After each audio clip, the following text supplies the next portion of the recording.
Assalamualaikum warahmatullahi wabarakatuh. Hai teman-teman semua, kembali lagi di Tengku Ridwan Channel, yang channel yang membahas tentang kisah-kisah inspirasi dari masa lalu yang bisa dijadikan hikmah dan motivasi untuk kita melangkah ke depan.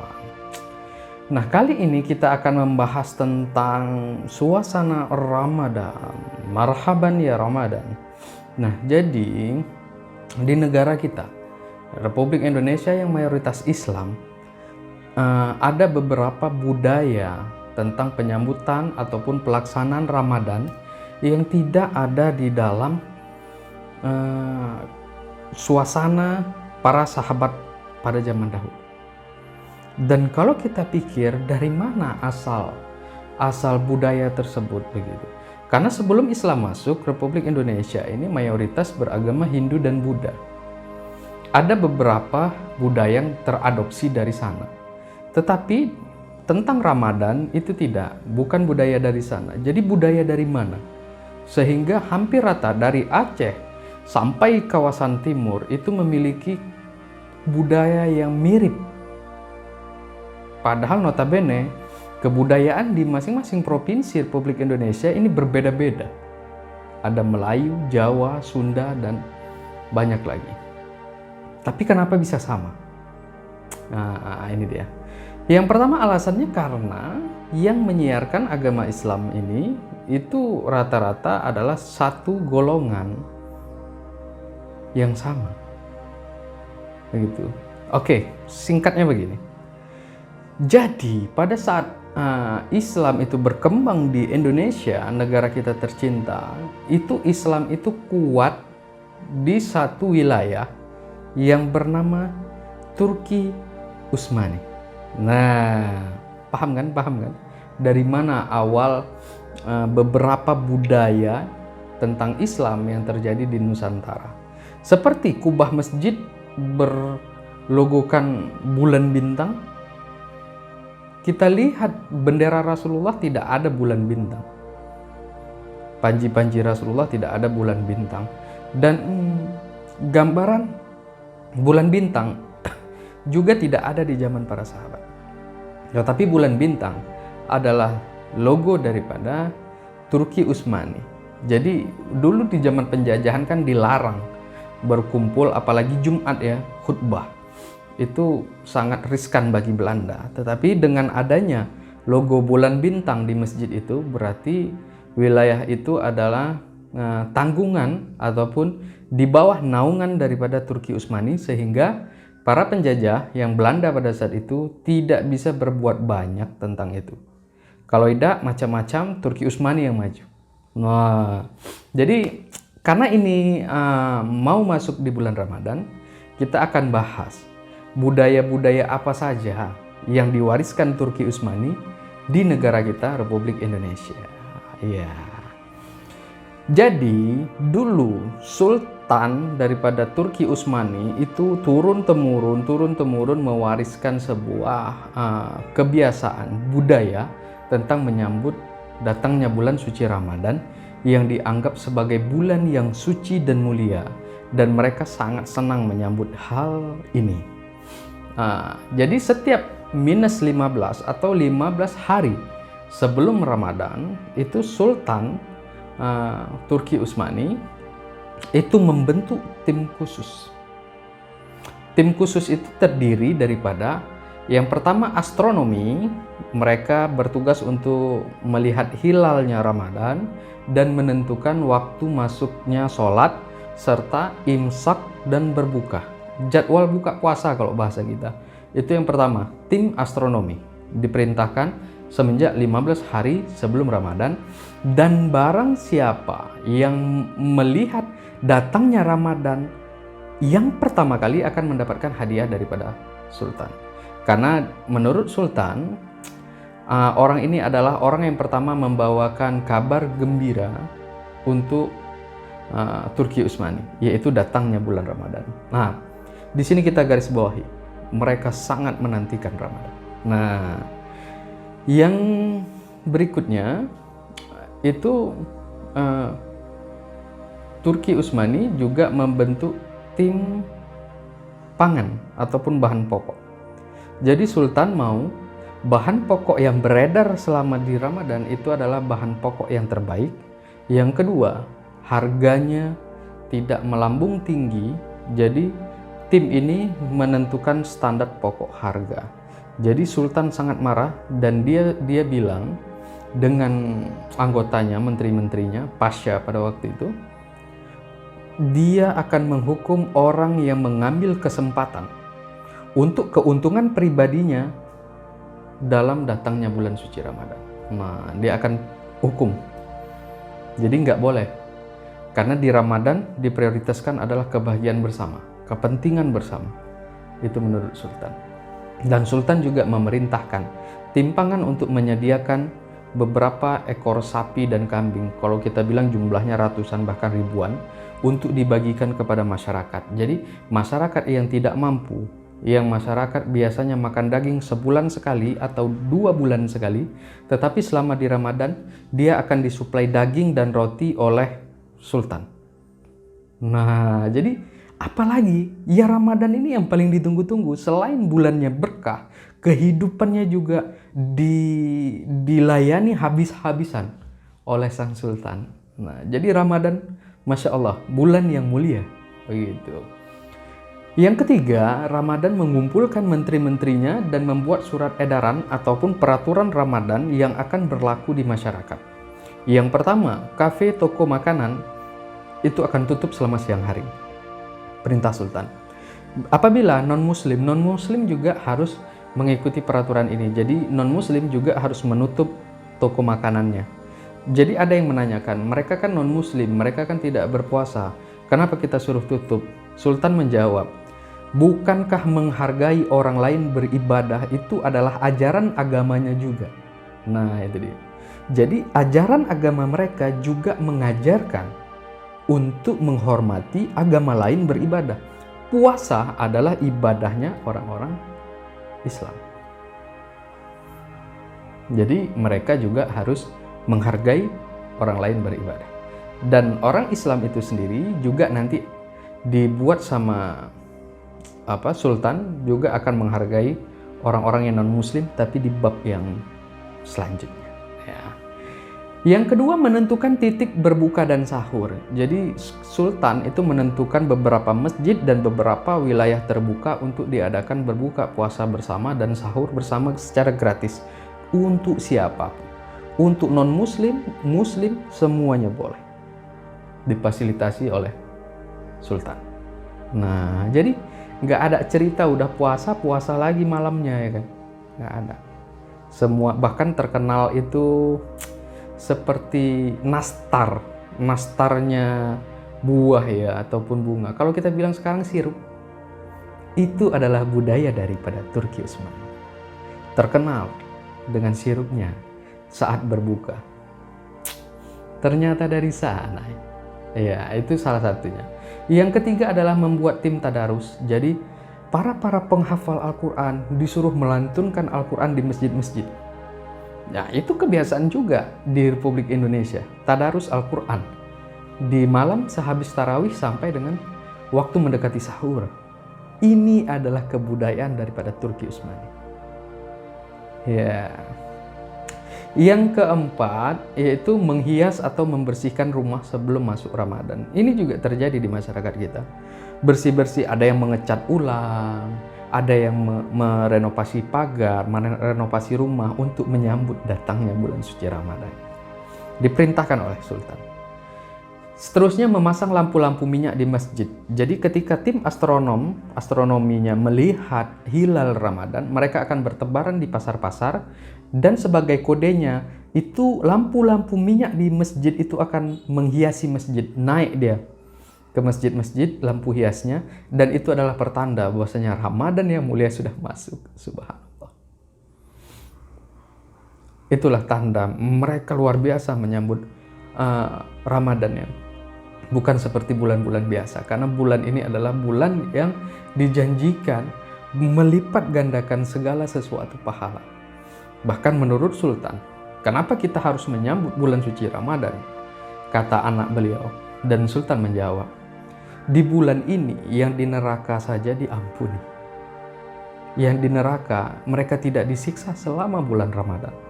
Bulan yang penuh dengan pengampunan yang luar biasa menurut Sultan, dan itu memang benar. Dan di malam itu juga terdapat malam Lailatul Qadar, yang malam lebih baik daripada 1000 malam. Jadi kenapa tidak dimuliakan, kata Sultan? Kenapa kita bersedih? Sesuatu yang kita bilang ini adalah, kalau kita sekarang ketika melihat iklan di Shopee, Lazada akan mendapatkan diskon besar-besaran, kita akan senang. Nah, inilah dia, suatu bulan yang penuh dengan janjian, penuh dengan pengampunan yang luar biasa, yaitu bulan Ramadan. Nah, next selanjutnya yaitu suasana Ramadan di istana. Jadi di istana itu diciptakan suasana Ramadan oleh sultan ke sultan gitu. Jadi berturut dia, ada tradisinya. Satu, ditandainya dengan karangan bunga yang banyak. Jadi pada saat satu Ramadan itu istana penuh dengan karangan bunga daripada negara-negara tetangga dan perusahaan-perusahaan, kalau kita bisa bilang sekarang ya perusahaan-perusahaan lah ya, dan negara-negara sahabat mengucapkan selamat datangnya Ramadan. Karena menurut para sahabat tidak ada hal yang disenangi sultan selain daripada Ramadan.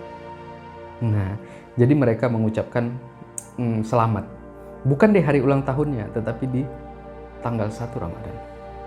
Yang kedua, memerintahkan pejabat perdana menteri, pasyanya, semuanya untuk melakukan open house di hari keempat Ramadan. Jadi hari 1, 2, 3 fokus kepada keluarga, hari keempat mereka open house, buka puasa bersama dengan masyarakat secara terbuka, siapapun yang datang.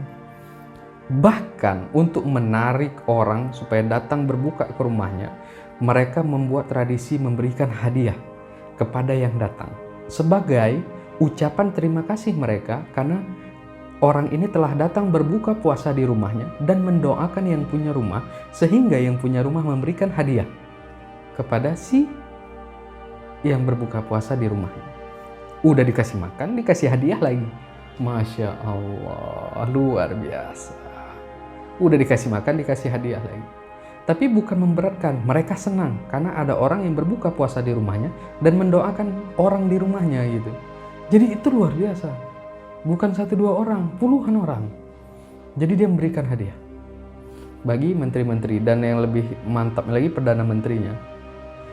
Bahkan mereka juga diperintahkan oleh sultan untuk memberikan hadiah istimewa untuk asisten rumah tangganya yang selama ini udah bekerja mengabdi kepada mereka.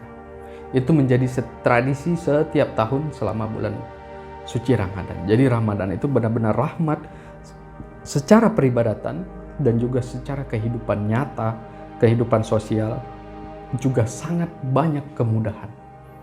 Begitu.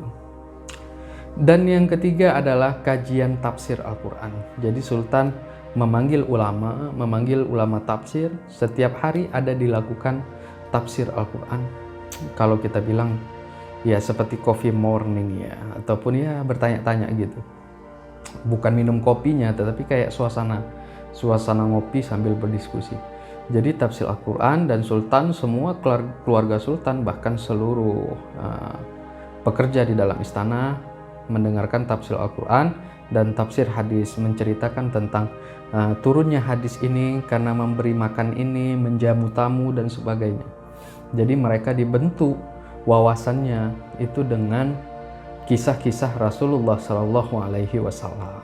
Masya Allah. Dan yang berikutnya yaitu Sultan memerintahkan membuat surat edaran untuk wajib sholat berjamaah di istananya. Jadi seluruh pejabat, seluruh pegawai istana wajib melakukan sholat berjamaah, termasuk beliau. Bahkan tarawih juga beliau keluar bersama masyarakat di masjid umum gitu. Nah selanjutnya yang kelima, hari 12 atau 13 biasanya Sultan mengunjungi Bardah Nabi. Seperti kita ketahui, di Turki sekarang ada museum Islam ya. Museum apa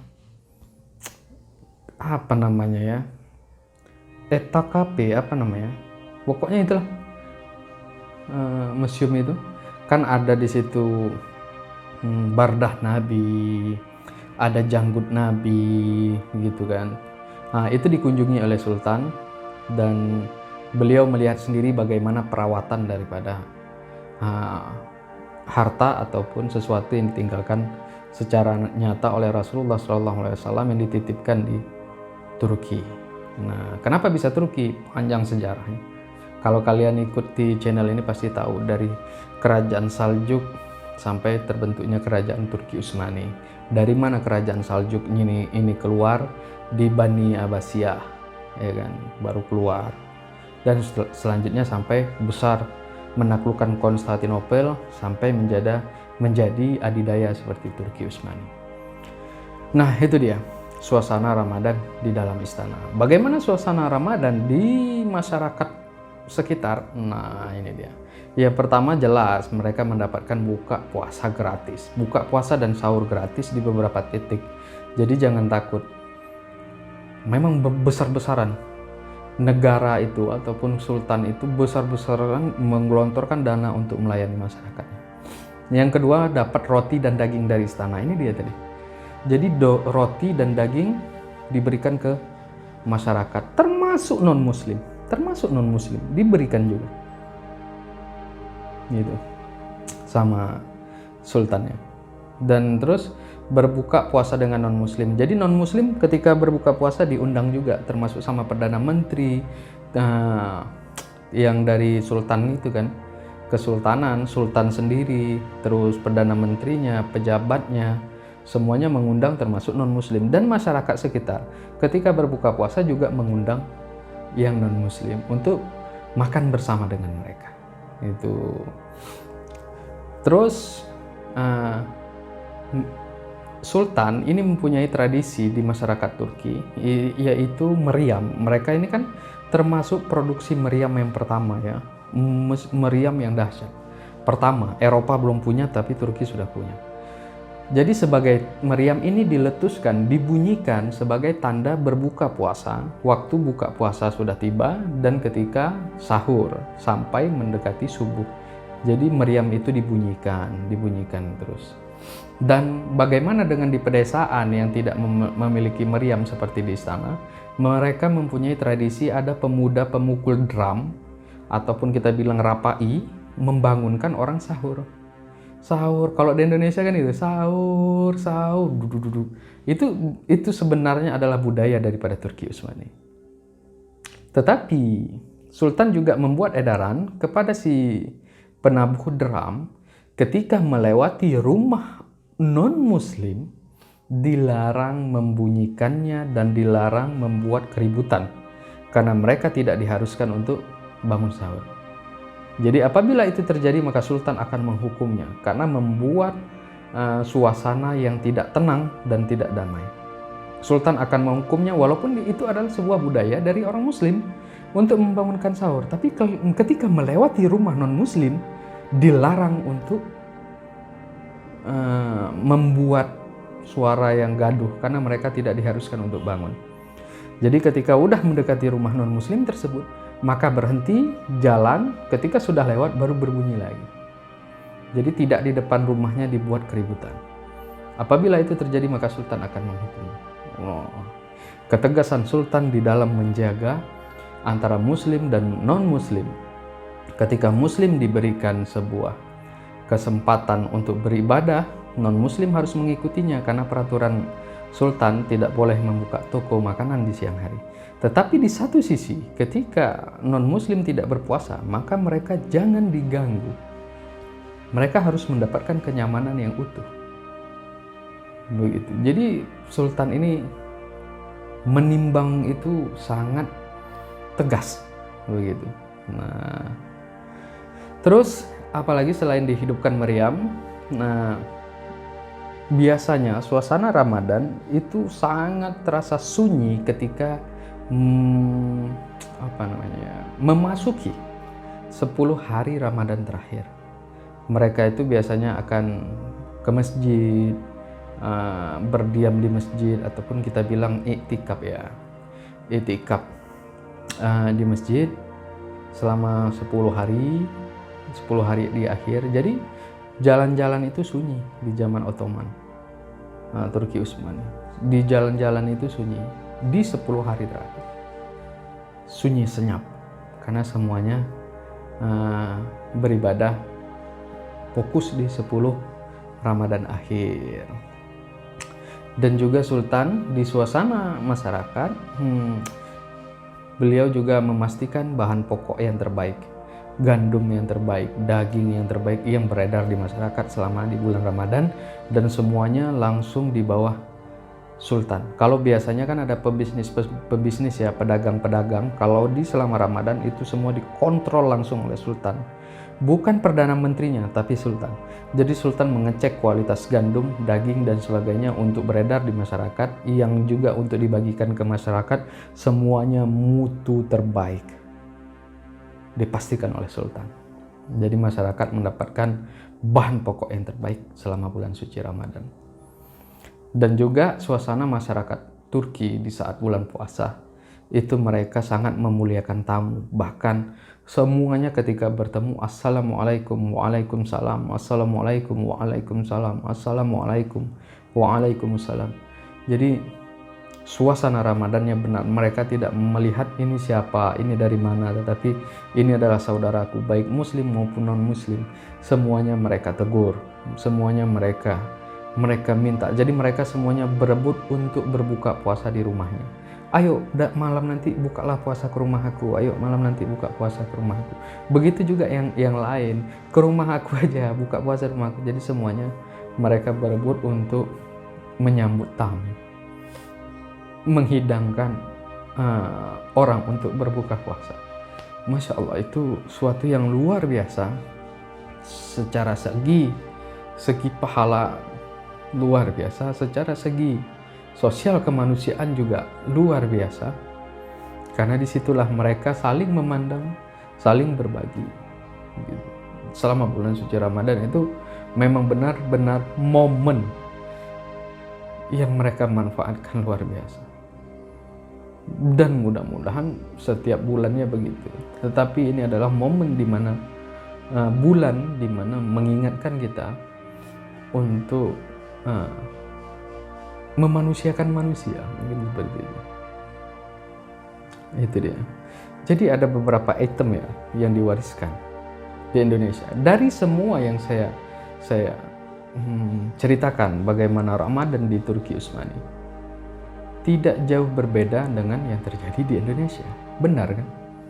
Dan ternyata itu semua budaya ataupun kebiasaan daripada Turki Utsmani. Jadi kita tidak bisa terpisah atau memisahkan daripada Turki Utsmani. Itu dia. Jadi sekian hari ini, mudah-mudahan bermanfaat. Saya akhiri dengan wabillahi taufiq wal hidayah. Assalamualaikum warahmatullahi wabarakatuh.